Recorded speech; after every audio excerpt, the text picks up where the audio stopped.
Magandang tanghali po. Oras na para sa mainit na balita. Kasunod ng panibagong harassment sa mga barko ng Pilipinas sa West Philippine Sea, China sinabing Pilipinas daw ang dahilan ng tensyon. Bagyong Goryo na isa ng typhoon, saan-saan ba magpapaulan? Guro Salano del Sur, binaril ang suspect estudyanteng ibinagsak daw niya. Huli kam sa Russia, bus tumagilid at muntik pang bumaliktad.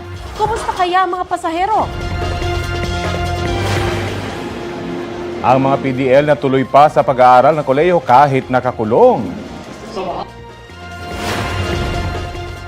At ang bonggang birthday celebration ng Kapuso Primetime Queen na si Marian Rivera.